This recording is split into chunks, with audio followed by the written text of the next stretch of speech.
Eu quero falar com você sobre um aspecto que é uma certeza na vida cristã. O sofrimento, a dificuldade, a angústia, o momento de tristeza, os dias de nuvens negras, isto é garantido na vida do cristão.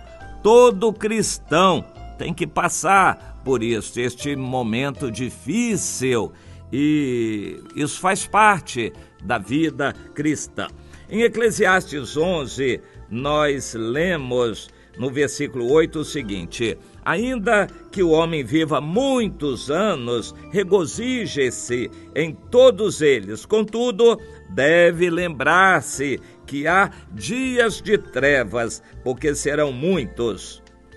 Deve lembrar-se disto, há dias de trevas. Até no tempo, alguns dias são muito fechados, nuvens, chuva, coisa desse tipo, ventania, tempestade. Na nossa vida pessoal, também há muitos dias de trevas, dificuldades, lutas, quando a gente fica enfermo, caído, o corpo mole, desanimado, quando as notícias são ruins, os problemas se multiplicam, quando a gente sente a fraqueza, a gente sente a força se esvair, tudo isso faz parte da vida. Às vezes é pela idade que a gente sente o cansaço, às vezes é pela enfermidade, às vezes é um acidente, às vezes é algo inesperado. Às vezes é uma notícia ruim que paralisa você. Você tenta imaginar o que o Jó sentiu quando num dia veio a notícia de todos aqueles acidentes, catástrofes, calamidades, a morte dos filhos, a perda de todos os bens. Num dia só, tudo aquilo se concentrou. Foi muita tristeza, muita notícia ruim em cima dele.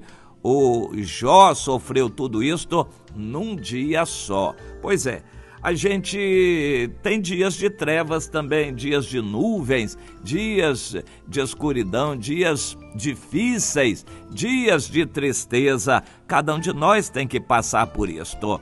O próprio Deus se encarrega de propiciar para nós experiências assim nesses dias.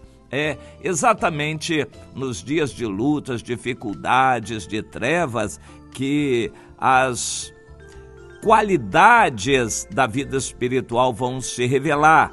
É nos momentos difíceis que o dom do Espírito, que o fruto do Espírito vai se revelar, que as virtudes cristãs vão se manifestar. É nesses dias de trevas. Isso faz parte da experiência do cristão. O currículo vitae do cristão deve incluir essas coisas.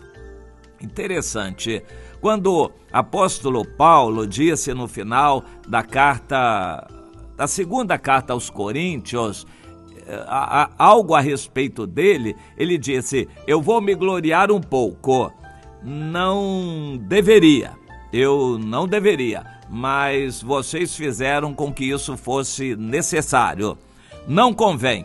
Interessante, eu estava lembrando daquela palavra, tudo é lícito, inclusive eu me vangloriar.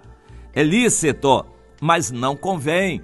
E ele disse, embora não convenha, mas é necessário. Interessante essa colocação, é necessário por causa de vocês, então eu vou me vangloriar. Interessante, ele não se vangloriou das grandezas dele, porque eu sou muito culto, eu tenho experiência, porque eu ocupei tais e tais cargos, porque eu tenho tais e tais cursos.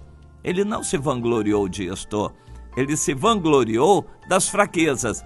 Eu sofri açoites, prisões, eu passei perigos entre salteadores no deserto, na cidade, cansaço, fome.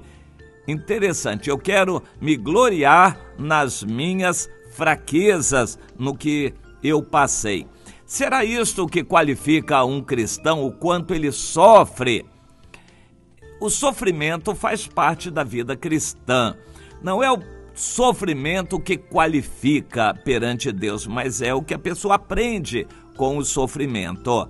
A pessoa passa por sofrimento como consequência de seus erros, não tem graça nenhuma, é o que afirma o apóstolo Pedro. Não tem vantagem nenhuma você sofrer porque fez bobagens. Não tem virtude nenhuma, nem galardão nenhum. Eu vou repetir, você sofrer em consequência de bobagens que você fez. Isto não tem valor. Mas também não é aquele que sofre mais que vai ter o maior galardão. Não é o sofrimento que nos qualifica perante Deus, mas é a nossa atitude perante o sofrimento. O sofrimento é providenciado por Deus em dosagens individuais, apropriadas para cada pessoa, para ornar o seu testemunho cristão, para fortalecer a sua experiência pessoal com Deus, para ser conhecido perante os outros. Portanto, o sofrimento vem para cada pessoa, para cada cristão. As pessoas que não são cristãs podem sofrer, mas isso não vem de Deus. Para o cristão, tudo o que ele passa provém de Deus. Nem que seja Deus permitindo o diabo fazer, mas tudo provém de Deus na vida do cristão. Guarde esta convicção, inclusive e principalmente o sofrimento, porque é uma escola, é um curso de aperfeiçoamento espiritual. O sofrimento não é um objetivo em si. Melhor que a gente não precisasse sofrer, mas se a gente sofre, também isso tem fim. Deus não faz um filho sofrer para sempre, ele não tem prazer nisto. Mas se Deus faz alguém sofrer, é privilégio para ela. O apóstolo Paulo falou, inspirado por Deus, na carta aos Filipenses, o seguinte: a vocês, porque são fiéis, dedicados, espirituais, foi dado o privilégio de sofrer, não somente de crer, mas também de sofrer pelo nome do Senhor. A vocês foi dado o privilégio de sofrer pelo nome do Senhor. Que interessante isto. O sofrimento, então, é um privilégio. Mas há cristãos que não querem sofrer nada, e existem igrejas que até colocam assim na frente: pare de sofrer. Ou seja, eles querem impedir o cristão de ser aperfeiçoado no seu caráter, de ser aperfeiçoado na sua concepção de mundo. É porque nós somos falhos, nenhum de nós consegue viver nababescamente, ou seja, no luxo, na riqueza, na glória humana, sem se envaidecer. Nenhum de nós pode ser um papa, um papinha. A gente não está preparado para receber glória.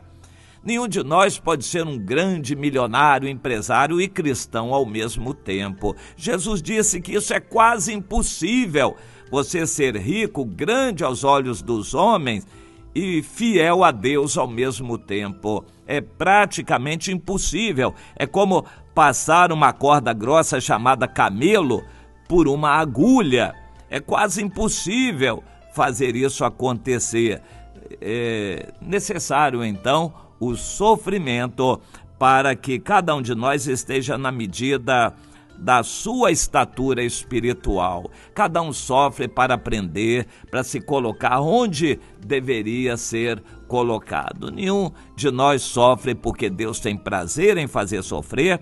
O sofrimento é um privilégio, é uma necessidade que temos, é para o nosso bem, para aprimorar o nosso caráter e vem somente na medida da necessidade. Isso é o que o Senhor garante. 1 Coríntios 10:13, que vem na medida certa, mas Deus vai dar o remédio também. Portanto, saiba que a vida inclui sofrimentos, mas estes provêm de Deus, medidos na medida em que você possa suportar. É maravilhoso demais, meu irmão, minha irmã.